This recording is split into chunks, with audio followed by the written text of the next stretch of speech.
अस्सलाम वालेकुम दोस्तों, कैसे हैं आप सब। मैं हूं उमर और आप देख रहे हैं यूवी रिएक्शन। तो दोस्तों आज आपका भाई फिर से हाजिर हो गया है एक नई ताज़ा फ्रेश वीडियो के साथ। तो आज मैं जिस वीडियो के ऊपर रिएक्शन करने लगा हूं, ज़िंदगी में फर्स्ट टाइम मैं इस चैनल के ऊपर रिएक्शन करने लगा हूं। चैनल का नाम की मुझे समझ नहीं आई, ये है प्रोफेसर ऑफ हाउ। तो प्रोफेसर किस तरह का या किस चीज़ का मुझे समझ नहीं आई इसकी, इस चैनल के नाम की। तो पढ़िए, सबसे मज़े की बात जो इसमें होने वाली है वो होने वाली है 3D एनिमेशन के साथ जो है ना भाई, हमें समझाने वाले हैं आज के इस टॉपिक को। तो लेट्स सी, आपके भाई को 3D वैसे भी बड़ा अच्छा लगता है और कभी कभी मेरा दिल करता था मैं बनाऊँ 3D। तो 3D बनाना तो मुझे वैसे नहीं आया, पर आपका भाई रिएक्शन करने लगा है आज। तो वीडियो का टाइटल जो था वो भी मैं आपको पढ़ के बता दूँ, बातों के अंदर मैं टाइटल बताना भूल गया था। वीडियो का टाइटल होने वाला है mission Raniganj real story 3D animation. 3D animated जो सी है ना ये होने वाली है। तो देख के जाइएगा यार, पूरी देख के जाइएगा, मज़ा आएगा आपको और साथ में आपके भाई को भी मज़ा आएगा। तो इस वीडियो के ऊपर जाने से पहले अगर आपने अभी तक सब्सक्राइब नहीं किया हुआ तो काइंडली मेरे चैनल को सब्सक्राइब कर लें, ताकि मैं आप लोगों के लिए इस तरह की मज़े की वीडियोस बनाता रहा करूं। सब्सक्राइब करना बहुत ज़रूरी है यार। सब्सक्राइब करने से आपका तो कुछ नहीं जाएगा, आपके भाई को हौसला मिल जाएगा। आपका भाई आप लोगों के लिए अच्छी वीडियोस बनाएगा। 99.99% लोग हैं जिन्होंने सब्सक्राइब नहीं किया हुआ, वो नंबर देख के 99.99 वाला नंबर देख के ना आपके भाई को यहाँ पे दर्द होती है, यहाँ पे। तो काइंडली सब्सक्राइब करके जाइएगा। तो चले जी, बढ़ते हैं आज के इस रिएक्शन की तरफ। Let's jump to the video और लेट्स।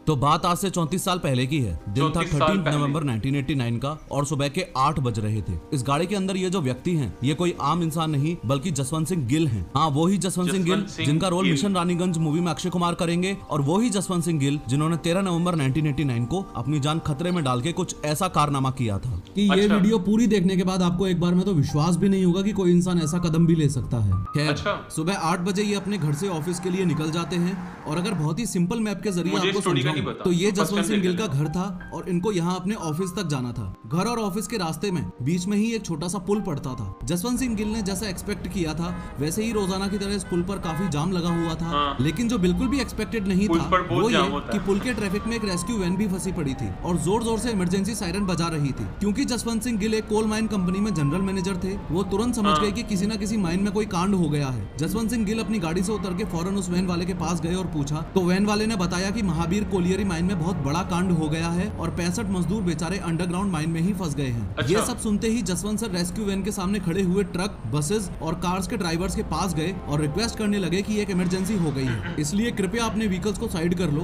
ताकि रेस्क्यू वैन जल्दी से एक्सीडेंट साइट पर पहुंच पाए। रेस्क्यू वैन को निकालने के बाद जसवंत सर अपनी गाड़ी में आए और उन्होंने ये डिसीजन लिया कि आज वो ऑफिस ना जाकर उस रेस्क्यू वैन के पीछे एक्सीडेंट साइट पर ही जाएंगे। सुबह लगभग 8:30 बजे जसवंत सिंह गिल जैसे ही एक्सीडेंट साइट पर पहुंचे तो देखा कि कुछ लोगों की भीड़ लगी हुई थी। चारों तरफ अफरा तफरी मची हुई थी, लोगों को कुछ समझ नहीं आ रहा था। आगे बढ़ने से पहले आपको ये बात भी अच्छे से पता होनी चाहिए कि जसवंत सर सिर्फ नॉर्मल माइन इंजीनियर नहीं थे, वो रेस्क्यू ट्रेंड पर्सन भी थे। हर माइनिंग कंपनी अपने कुछ एम्प्लॉइज को रेस्क्यू ट्रेंड रखती है, क्योंकि माइनिंग कंपनीज में कभी ना कभी तो एक्सीडेंट होता ही है। इसके अलावा एक बार आपको फिर से बता देता हूँ कि जसवंत सर का इस वाली माइन से कोई लेना देना नहीं था।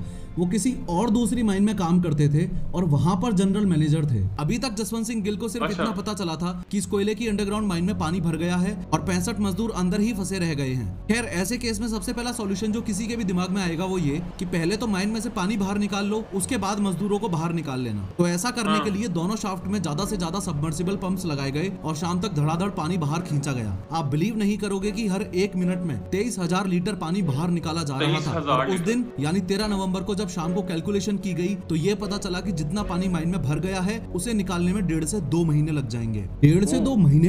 ये कैसे पॉसिबल है? कोयले की माइन में नहर जितना पानी आया कहां से? अगर इस पूरे कॉन्सेप्ट को अच्छे से समझना है तो मुझे सिर्फ 2 मिनट दो और इस पूरी कोल माइन का स्ट्रक्चर मैं आपको 3D एनिमेशन के थ्रू अच्छे से समझा दूंगा। अपने इंडिया के मैप में ये जो स्टेट है वेस्ट बंगाल, इस वेस्ट बंगाल के ऊपरी हिस्से में एक सिटी है जिसका नाम है आसनसोल। आसनसोल नामक इस शहर के पास रानीगंज नाम का एक रीजन है और उसमें ही ये एक कोयले की खदान थी जिसका नाम था महावीर कोलियरी। ये जो 65 मजदूर वाला एक्सीडेंट हुआ था ये इस महावीर कोलियरी माइन में ही हुआ था। और अब ध्यान से 3D में इस माइन के स्ट्रक्चर को समझो। ये माइन एक कोयले की माइन है, ऐसे ही चाहे लोहा हो, तांबा हो, सोना हो या कोयला हो, हमें सब कुछ इस धरती से ही मिलता है। तो जनरली जो कोयले की माइंस होती हैं वो कुछ ऐसी दिखती हैं। ध्यान से समझो, ये आप हो और आपके नीचे ऑब्वियसली ग्राउंड यानी रेत, मिट्टी, पत्थर का ये स्ट्रक्चर है। फिर ग्राउंड के थोड़ा और नीचे एक ऐसी लेयर होगी जिसमें कोयला पाया जाता है। कोल की इस पूरी एक लेयर को सीम बोलते हैं। ये सीम वर्ड बहुत इंपॉर्टेंट है, आगे काम आएगा, ध्यान रखना। फिर उसके बाद और नीचे जाने पर दोबारा ग्राउंड शुरू हो जाएगा और फिर से एक कोल सीम मिल जाएगी। अब ऐसे ही ये कोल सीम्स कितनी होंगी ये लोकेशन टू लोकेशन डिपेंड करता है। हो सकता है किसी एक कोल माइन में सिर्फ एक ही सीम हो और किसी दूसरी कोल माइन में ऐसी 10 सीम्स हो। सब माइन की लोकेशन और नेचर पर डिपेंड करता है। खैर, जैसे अब आप यहाँ ग्राउंड पर खड़े हो और कोल सीम यहाँ नीचे है, तो किसी भी कोल माइन में से ये कोयला निकालने के लिए ऐसे वर्टिकल शाफ्ट बना दिए जाते हैं और इनमें एलिवेटर्स लगा दी जाती हैं। ये शाफ्ट शब्द बहुत इंपॉर्टेंट है, इसे याद रखना। और इसको ऐसे समझ लो कि लोगों के नीचे जाने के लिए ये बस एक सूखा कुआं था और कुछ नहीं। इस वर्टिकल शाफ्ट से होते हुए ही मजदूर नीचे जाते हैं, सीम्स के अंदर ब्लास्ट करते जाते हैं, कोयला निकालते जाते हैं, फिर ब्लास्ट करते हैं, फिर कोयला निकाल लेते हैं और आगे बढ़ते जाते हैं। अब जरूरी नहीं है कि ये सीम्स हमेशा स्ट्रेट ही हों, कुछ इस तरीके से टिल्टेड भी हो सकती हैं। और ये टिल्टेड सीम्स वाला केस ही उस महावीर कोलियरी माइन में था जिसमें 65 मजदूरों वाला एक्सीडेंट हुआ। अगर इस महावीर कोलियरी माइन के स्ट्रक्चर को आप 3D एनिमेशन की मदद से समझोगे तो ये कुछ ऐसी दिखती थी। यानी ये तो वो ग्राउंड सरफेस है जिसपे जसवंत सिंह गिल अभी खड़े हुए हैं और उनके नीचे ग्राउंड के बाद ये जो पहली कोयले की सीम आप देख रहे हो इसका नाम है निंगा सीम। ये वो सीम थी जिसमें कई साल पहले काम हो चुका था, यहाँ से कोयला निकाला जा चुका था। ये काफी लंबे समय से खाली पड़ी हुई थी और सबवेल वाटर, फ्लड वाटर और बारिश का पानी यहाँ पर ऑलरेडी भर चुका था। 3D एनिमेशन की मदद से किसी भी कॉन्सेप्ट को समझना कितना आसान है ये जस्ट अभी आपने नोटिस किया। अगर आप भी ऐसी high quality 3D animated videos बनाना सीखना चाहते हो तो एनिमेशन कोर्स की कंप्लीट डिटेल्स के लिए स्क्रीन पर दिखाई गई वेबसाइट पर विजिट करो या फिर पिन्ड कमेंट चेक करो। खैर, इस निंगा सीम के भी थोड़ा नीचे अगर चले जाएं तो यहाँ पर है वो दूसरी वाली कोल सीम जिसका नाम है नारायणपुरी सीम। और 12 और 13 नवंबर की रात इस नारायणपुरी सीम में ही हादसा हुआ था। ध्यान से समझो कि एग्जैक्टली ऐसा क्या हुआ था कि नीचे वाली सीम में ऑलमोस्ट बाढ़ ही आ गई थी। देखो, 12 और 13 नवंबर की रात जब हादसा हुआ तब इस नारायणपुरी कोल सीम का काम ऑलमोस्ट यहाँ तक पहुंच चुका था। याद है मैंने आपको शाफ्ट के बारे में बताया था, तो नारायणपुरी कोल सीम के जो 2 शाफ्ट थे वो इस जगह पर थे। यानी कोई भी मजदूर अगर नारायणपुरी कोल सीम में जाता तो उसका एंट्री एग्जिट वाला काम इन दोनों शाफ्ट के थ्रू ही होता था। अब जैसे नारायणपुरी कोल सीम के लिए यहाँ 2 शाफ्ट थे, वैसे ही ऊपर वाली निंगा कोल सीम में जब काम चलता था तो उसका भी कोई ना कोई शाफ्ट रहा होगा ना। तो इस निंगा कोल सीम का वर्टिकल शाफ्ट यहाँ था। अब एक हैरान करने वाली बात ये है कि फॉलोइंग व्हाटएवर अननोन रीजंस, निंगा कोल सीम के इस वर्टिकल शाफ्ट की डेप्थ यहाँ तक थी, यानी नारायणपुरी कोल सीम की जो छत है उसके जस्ट ऊपर तक। इसका एक सिंपल सा मीनिंग ये होता है कि निंगा कोल सीम में जो पानी था वो उसके शाफ्ट की वजह से इस पॉइंट तक था, यानी नारायणपुरी कोल सीम की छत से बस थोड़ी ही दूर था। यहाँ इस बात का भी ध्यान रखना कि माइनिंग वालों को पता था कि यहाँ पर पास में ही पानी है, इसलिए उन्होंने नारायणपुरी कोल सीम के अंदर इस शाफ्ट वाले पॉइंट से 60 फीट के डायमीटर में मार्किंग कर रखी थी कि इस जगह पर कोई भी ब्लास्टिंग नहीं की जानी चाहिए। 12 नवंबर की रात 12 बजे हुआ ये कि 232 वर्कर्स दोनों शाफ्ट की मदद से नारायणपुरी कोल सीम में जाने लगते हैं। आगे बढ़ने से पहले अंडरग्राउंड कोल माइनिंग के बारे में आपको 2 बातें अच्छे से पता होनी चाहिए। पहली तो ये कि यहाँ 24 घंटे काम चलता है, 8-8 घंटे की 3 शिफ्ट होती है, सुबह 8 से 4, फिर 4 से रात के 12 बजे तक और फिर 12 बजे से सुबह 8 बजे तक। तो ये 232 वर्कर्स रात की 12 से 8 वाली शिफ्ट में नीचे गए थे। और दूसरी बात ये कि 8 घंटे की शिफ्ट लगातार होती है, नीचे कोई सिगरेट बीड़ी भी नहीं पी सकते क्योंकि CH4 एमिशंस की वजह से अंदर कोल माइन में आग लगने का डर रहता है। खैर, 12 और 13 नवंबर की उस खतरनाक रात को 12 से 4 बजे तक सब कुछ ठीक चल रहा था, लेकिन उन्हीं 232 वर्कर्स में से किसी वर्कर ने लापरवाही के कारण या किसी लालच में आकर उस एरिया में ब्लास्ट कर दिया जहां निंगा कोल सीम के शाफ्ट की रीच थी, यानी जिस जगह वो 60 फीट डायमीटर की मार्किंग थी कि उसके अंदर ब्लास्ट नहीं करना है। As a result of this ऊपर वाली सीम से बाढ़ की तरह पानी आने लगा। यहाँ समझने वाली बात ये भी है कि कोल माइंस एरिया वाइज काफी बड़ी होती हैं, तो सब मजदूर एक जगह काम नहीं कर रहे होते, हर कोई अलग अलग जगह फैला हुआ होता है। तो पानी आते ही हड़कंप मच गया। जो 161 लोग शाफ्ट के पास काम कर रहे थे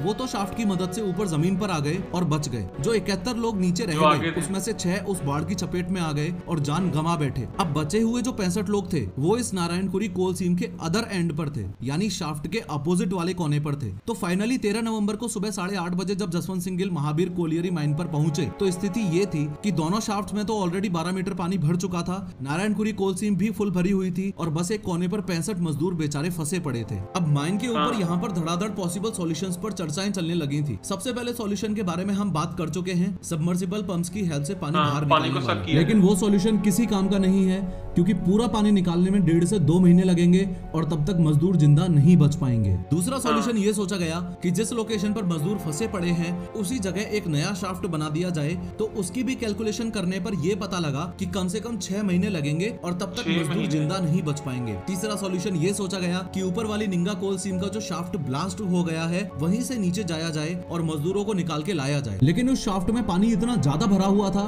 कि किसी भी हाल में आन जान संभव नहीं था। इसके बाद जसवंत सिंह गिल, जो कि IIT ISM धनबाद से पढ़े हुए रियली टैलेंटेड माइनिंग इंजीनियर थे, उन्होंने अपना आइडिया बताया कि क्यों ना जमीन से लेके मजदूरों तक 22 इंच का छोटा सा बोरहोल किया जाए, उसमें एक कैप्सूल को डाला जाए और उसके थ्रू बंदों को बाहर निकाला जाए। चूंकि ऐसा कुछ इतिहास में आज से पहले कभी नहीं हुआ था, इसलिए जैसे ही ये आइडिया लोगों ने सुना तो सौतेली सास की तरह मुंह बनाने लगे, आनाकानी करने लगे और 95% मौजूद लोग इस आइडिया से असहमत थे। लोगों की असहमति के बाद भी जसवंत सिंह गिल ने लोगों को बोला, तुम जो कर रहे हो करते रहो, मुझे जो आइडिया सही लग रहा है मैं उस पर काम करूंगा और तुम्हारे रेस्क्यू प्रोसेस में इस कैप्सूल वाले आइडिया का कोई इंटरफेरेंस नहीं है, so it should not be a problem to anyone. फिर जसवंत सिंह गिल वर्कशॉप में गए और वर्कर से स्टील का कैप्सूल बनवाना शुरू किया। चूंकि ऐसा कुछ पहले नहीं हुआ था और ये न्यू आइडिया था, इसलिए कैप्सूल बनाते वक्त सब ट्रायल एंड एरर वाला सीन चल रहा था। सबसे पहले कैप्सूल रॉड का था और कुछ ऐसा निकल कर आया, दूसरा कैप्सूल कुछ टॉर्पीडो टाइप का निकल कर आया और तीसरा कैप्सूल फाइनली वैसा निकल कर आया जैसा चाहिए। ये कैप्सूल प्रिपेयर करवाने में और ग्राउंड लेवल से मजदूरों तक 22 इंच का बोरहोल करवाने में लगभग 2 दिन और लग गए थे। लेकिन सवाल यह है कि बिना फूड एंड वाटर के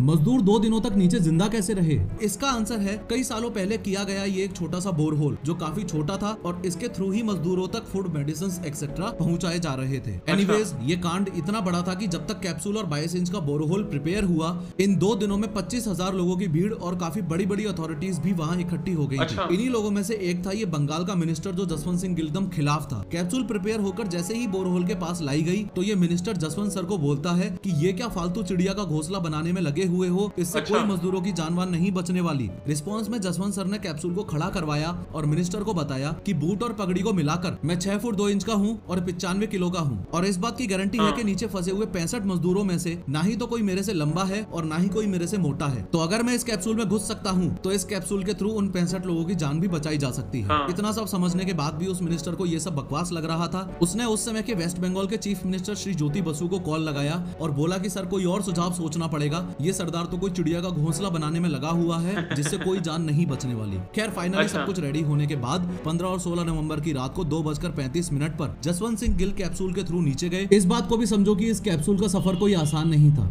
जसवंत सिंह गिल के लिए इस कैप्सूल के अंदर फिट होना ही बहुत मुश्किल का काम था। अगर मैं कैप्सूल को ट्रांसपेरेंट करके दिखाऊं तो उनकी पोजीशन कुछ इस प्रकार थी। लेफ्ट हैंड में टॉर्च थी और राइट हैंड में हथौड़ा था। ये हथौड़ा जमीन पर मौजूद लोगों को सिग्नल देने के लिए था। एक बार मारने की आवाज आए तो मतलब रुक जाओ, 2 बार मारने की आवाज आए तो कैप्सूल को नीचे जाने दो और 3 बार मारने की आवाज आए तो ऊपर खींचो। नीचे पहुंचते ही सबसे पहले तो जसवंत सिंह गिल ने आगे जो बंदा मिला उसको पकड़ के कैप्सूल के अंदर डाला और तुरंत ऊपर भेज दिया। आपको ये भी समझना चाहिए कि लोगों को बाहर निकालने के लिए अनलिमिटेड टाइम नहीं था, सिर्फ 32 घंटे ही थे। पानी की वजह से ये जो 22 इंच वाला बोरहोल है उसके कोलैप्स करने के चांसेस भी थे। खैर ये बोरहोल कोलैप्स ना करे उसके लिए जसवंत सिंह गिल ने 2 मेजर स्टेप्स और लिए थे। सबसे पहला तो ये कि पावर स्टेशंस को बता दिया गया था कि कोई भी सिचुएशन हो इस एरिया की बिजली नहीं कटनी चाहिए ताकि दोनों शाफ्ट में से सबमर्सिबल पंप के थ्रू जो पानी खींचा जा रहा है वो लगातार निकलता रहे और मजदूरों के पास तक पानी ना पहुंच पाए। उसके अलावा दूसरा मेजर स्टेप ये लिया था कि रेलवे वालों को सूचित कर दिया गया था कि बोरहोल के पास जो रेलवे ट्रैक है वहाँ से 20 किलोमीटर पर आवर से ज्यादा की स्पीड में कोई भी ट्रेन नहीं निकलनी चाहिए, वरना बोरहोल के कोलैप्स होने के चांसेस रहेंगे। जसवंत सिंह गिल जब नीचे पहुंचे तो वहाँ पे मजदूरों की जो हालत थी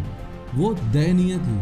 बेचारे सबके सब बस बैठ के बेसहारा होकर अपनी मौत का इंतजार कर रहे थे। लेकिन कैप्सूल नीचे पहुंचने के बाद ये भी एक बहुत बड़ा सवाल था कि सबसे पहले कौन जाएगा और सबसे लास्ट में यानी 65वें नंबर पर कौन जाएगा, क्योंकि यहाँ कभी भी पानी भर सकता था, कभी भी बोरहोल कोलैप्स कर सकता था और कभी भी जान जा सकती थी। तो जो लोग इंजर्ड थे जसवंत सिंह गिल ने सबसे पहले उनको बाहर भेजा, उसके बाद जो पोजीशन वाइज सबसे लो रैंक का था उसको बाहर भेजा, उसके बाद सबसे हायर रैंक वाले को सबसे लास्ट में बाहर भेजा। एक रुला देने वाली बात जसवंत सिंह गिल के सामने तब भी आई थी जब वो 7वें नंबर के आदमी को ऊपर भेज रहे थे। उस समय उनके पास एक मजदूर चल के आया और उसने बताया कि जो 6 लोग पानी की चपेट में आकर मर गए थे उनमें से एक उसका भाई भी था। तो उसने जसवंत सिंह गिल से रिक्वेस्ट की कि मुझे पहले भेजा जाए ताकि एक संतान तो उसके माँ बाप की सुरक्षित लौटे। फॉलोइंग दिस जसवंत सर ने उसको पहले भेजा। उसके बाद जब सारे 65 मजदूर चले गए तो लास्ट में उस काली गुफा में अकेला बचा तो सिर्फ ये एक बहादुर सरदार जसवंत सिंह गिल। और सबसे लास्ट में फिर जब जसवंत सिंह गिल भी बाहर आए तो लोगों ने जो उनका सम्मान किया वो शब्दों में बयान नहीं किया। अच्छा भाई,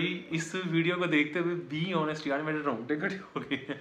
मुझे ऐसे हो रहा था वाकई यार ये बहादुरी वाला काम है, अपनी जान को किसी और के लिए जो है वो इतने जोखिम में डालना, मतलब कि इतनी मुश्किल में डालना बड़ा मुश्किल है। और वो भी एक कैप्सूल में मैक्सिमम 30-35 इंच का होल होगा जिसके ज़रिए जो है वो नीचे गए होंगे और जाके उन्होंने जो है वो किया होगा, मतलब कि सबको रेस्क्यू किया।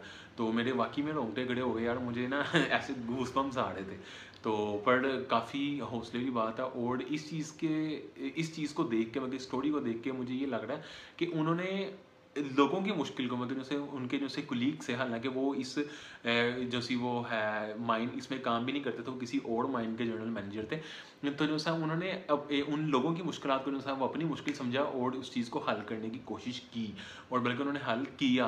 तो मुझे वहाँ पे मिनिस्टर को पठाता थी कि आप खुद तो मदद नहीं कर सकते, पर जो काड़े हैं उनको डीमोटिवेट तो ना करो यार। तो ये चीज़ मुझे काफ़ी जो सा वो बुरी लगी। और एक चीज़ जो मुझे अच्छी लगी, उन्होंने कहा कि जो सबसे लोअर रैंक का, मतलब जो इंजर्ड है सबसे पहले उसको लेके जाएंगे ऊपर, और खुद उतर के फैसला किया। और जो इंजर्ड थे पहले उनको भेजा, फिर छोटे रैंक वालों को भेजा, लास्ट में बड़े रैंक वालों को भेजा कि भाई तेरा रैंक बड़ा ना, तेरी सैलरी ज़्यादा, तो रुक, तेरी रिस्पॉन्सिबिलिटी भी ज़्यादा है। तो उन्होंने इस चीज़ को जो है ना वो बल्कि प्रूव करके दिखाया। और बहुत कम लोग होते हैं दुनिया के अंदर जो किसी और के लिए अपनी जान को जो है वो मुश्किल में डालते हैं। तो that's it for today reaction. आपको ये रिएक्शन कैसा लगा मुझे कमेंट बॉक्स में बता सकते हैं। दोबारा मुलाकात होगी ऐसी किसी मजे की वीडियो के साथ, तब तक के लिए अपना बहुत ज़्यादा ख्याल रखें, stay safe, keep smiling and खुदा हाफिज़।